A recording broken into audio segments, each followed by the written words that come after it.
Hello দর্শক বন্ধুরা, আসসালামু আলাইকুম। সবাই কেমন আছেন? আশা করি যে যেখানে আছেন অনেক অনেক ভালো আছেন। দর্শক বন্ধুরা, আজকে আমরা কথা বলবো রেডমি নোট 11 প্রো প্লাস এই ফোনটি নিয়ে। আর এই ফোনটি বাংলাদেশ এবং ইন্ডিয়ার বাজারে আসবে Xiaomi 11i হাইপারচার্জ এই নামে। যেহেতু এই ফোনটি Xiaomiর আন্ডারে লঞ্চ হবে, সেহেতু এই ফোনটির দামও কিন্তু একটু বেশি হবে। আর এই ফোনটি যখন চায়নার মার্কেটে লঞ্চ হয়েছিল, সেখানে কিন্তু চিপসেট হিসেবে ছিল মিডিয়াটেক ডায়মেনসিটি 920। তবে মজার ব্যাপার হচ্ছে, এই ফোনটি যখন ইন্ডিয়া এবং বাংলাদেশের মার্কেটে লঞ্চ হবে, তখন এখানে থাকবে স্ন্যাপড্রাগনের চিপসেট। ফোনটিতে চিপসেট হিসেবে থাকছে কোয়ালকম স্ন্যাপড্রাগন 750G এবং আরও থাকছে 108 মেগাপিক্সেলের ক্যামেরা। সো সব কিছু মিলিয়ে এই ফোনটি আসলে কেমন হবে এবং এই ফোনটি ইন্ডিয়া এবং বাংলাদেশের মার্কেটে আমরা কবে পাবো, আর ফোনটির প্রাইসই বা কেমন হতে পারে, এই সবগুলো বিষয় নিয়ে আলোচনা করব আজকের এই ভিডিওতে। সো পুরো ভিডিওটি অবশ্যই দেখবেন। আশা করি ফোনটি সম্পর্কে আপনারা বিস্তারিত জানতে পারবেন। আর আপনারা দেখছেন টিভি টেক টিউব, আর সব সময়ের মতো সাথে আছে আমি প্রান্ত। সো ভিডিওটি ভালো লাগলে অবশ্যই একটি লাইক দিতে কিন্তু ভুলে যাবেন না। আর আপনি যদি আমাদের চ্যানেলে নতুন হয়ে থাকেন, সেক্ষেত্রে আমাদের চ্যানেলটি সাবস্ক্রাইব করে পাশে থাকবেন। সো চলুন শুরু করা যাক আজকের ভিডিও। প্রথমে যদি ফোনটির ডিজাইন এবং বিল্ড কোয়ালিটি নিয়ে কথা বলি, তাহলে এই ফোনটির design same to same Xiaomi 11i এর মতোই হতে চলেছে। ফোনটির ব্যাক সাইডে থাকছে গ্লাস, তবে ফ্রেমে থাকছে প্লাস্টিক। আর ব্যাক সাইডে উপরের অংশে বাম সাইডে থাকছে এই ফোনটির ট্রিপল ক্যামেরা সেটআপ এবং সঙ্গে থাকছে একটি এলইডি ফ্ল্যাশ। তবে ফোনটির ক্যামেরা মডিউল দেখে মনে হতেই পারে যে ফোনটিতে কোয়াড ক্যামেরা সেটআপ দেওয়া হয়েছে, কিন্তু না, এই ফোনটিতে ট্রিপল ক্যামেরাই দেওয়া হয়েছে।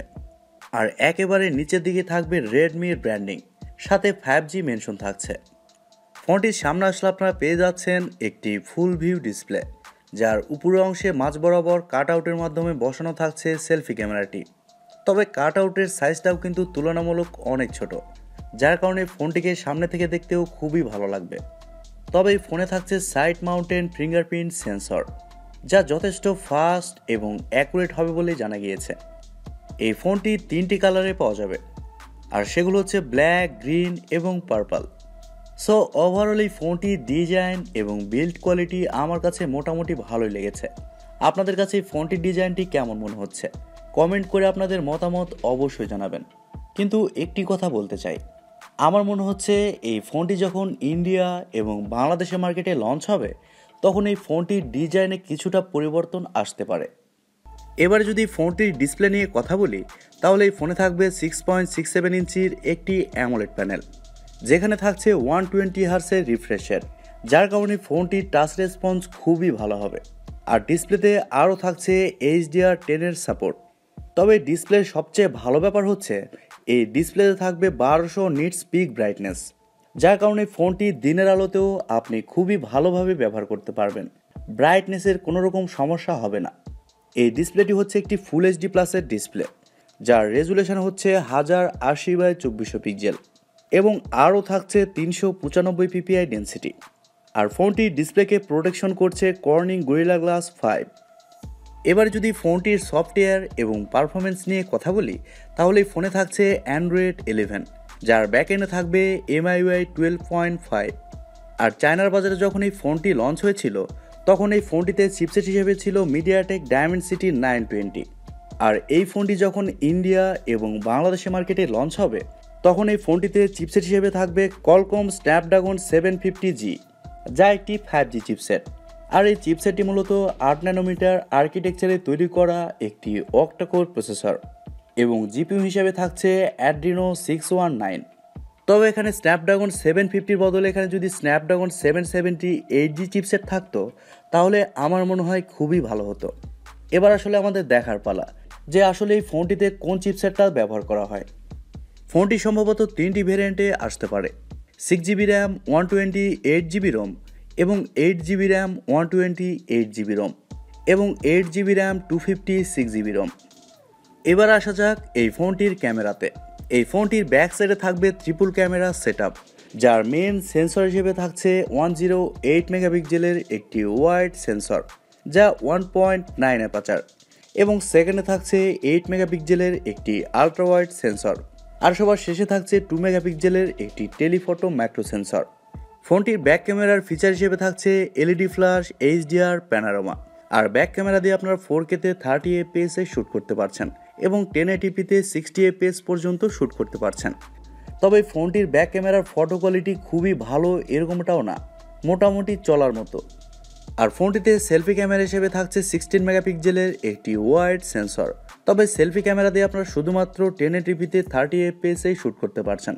তবে সেলফি ক্যামেরার ফটো কোয়ালিটি মোটামুটি ভালো বলে জানতে পেরেছি, মানে সামনে পেছনে দুইটি ক্যামেরার মধ্যে সেলফি ক্যামেরার রেজাল্ট একটু বেশি ভালো আর কি।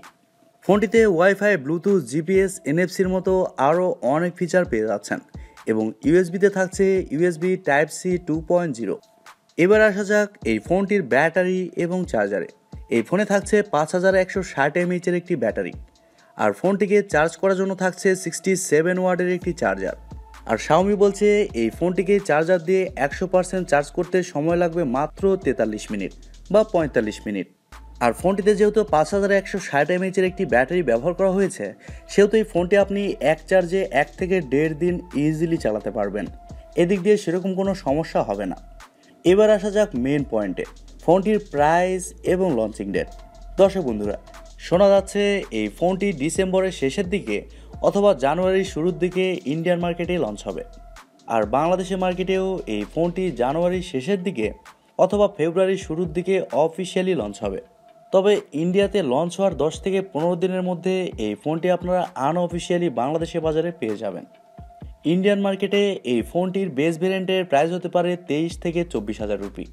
আর বাংলাদেশের মার্কেটে এই ফোনটির অফিসিয়ালি প্রাইস হতে পারে 30 থেকে 32,000 টাকা। এবারে কথা বলা যাক ওভারঅল এই ফোনটি কেমন হবে। দর্শক বন্ধুরা, এই ফোনটিতে সব কিছুই কিন্তু ঠিকঠাক। তবে এই ফোনটিতে চিপসেট যদি সত্যি কোয়ালকম স্ন্যাপড্রাগন 750G দেওয়া হয়, সেক্ষেত্রে আমার মনে হয় খুব একটা ভালো হবে না। অন্তত এখানে কোয়ালকম স্ন্যাপড্রাগন 778G চিপসেট দিলে খুবই ভালো হবে।